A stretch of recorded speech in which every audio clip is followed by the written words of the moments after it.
Farm house में तेंदुआ दिखाई दिया था। एक बच्चे ने इसकी सूचना दी। उसके बाद वन विभाग ने रेस्क्यू ऑपरेशन शुरू किया।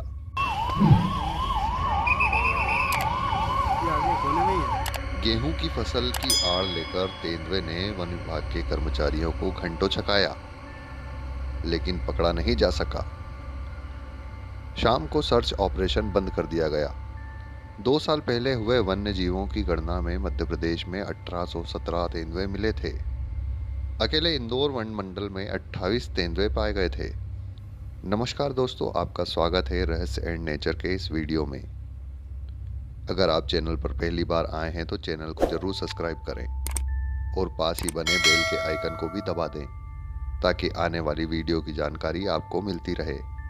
अगले दिन सूचना मिली कि रिहायशी इलाके में एक तेंदुआ घुस आया है, जिसके कारण इलाके में अफरा तफरी मच गई है। तेंदुए ने हमला कर 4 लोगों को घायल भी कर दिया है।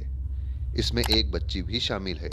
इस सूचना को लेकर क्षेत्र के रहवासियों को सतर्क कर दिया गया था। वन विभाग की टीम कड़ी मशक्कत के बाद भी उसे पकड़ नहीं पाई।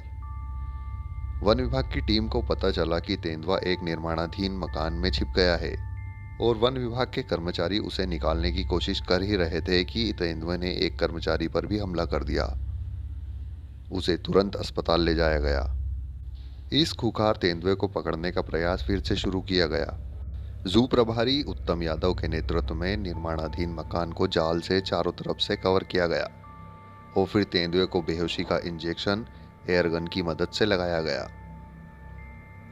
उसके बाद भी तेंदुआ कंट्रोल में नहीं आ रहा था।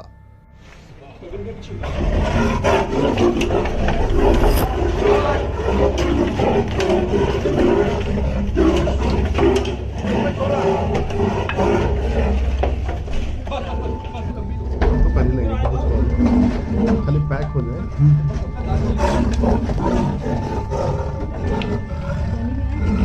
हाँ, आ गया सामने सामने आ गया। सामने आ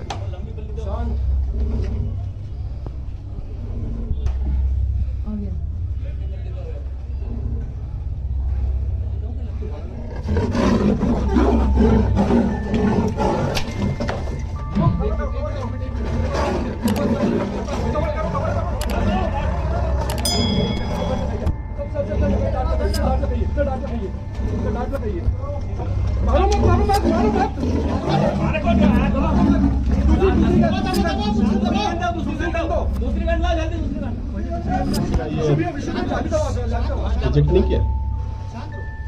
नहीं, आपस में बात न करें। फंस गया फंस गया।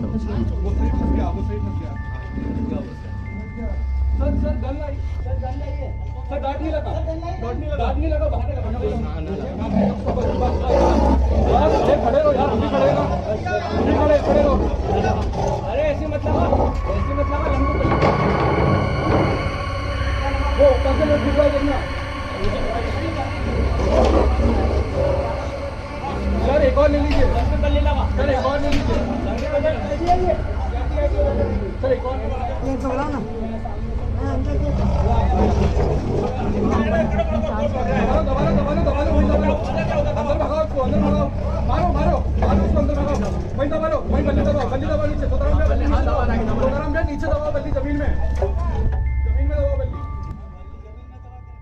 फिर सभी कर्मचारियों ने डंडे की मदद से जाल में ही तेंदुए को कंट्रोल किया और बेहोशी के हाल में ही उसे चेकअप के लिए जू ले गए। जू में इसका चेकअप किया जाएगा और इसे फिर जंगल में छोड़ दिया जाएगा। अगर ये वीडियो आपको पसंद आई हो तो वीडियो को लाइक करें, शेयर करें और चैनल को सब्सक्राइब करें। वीडियो पूरा देखने के लिए धन्यवाद।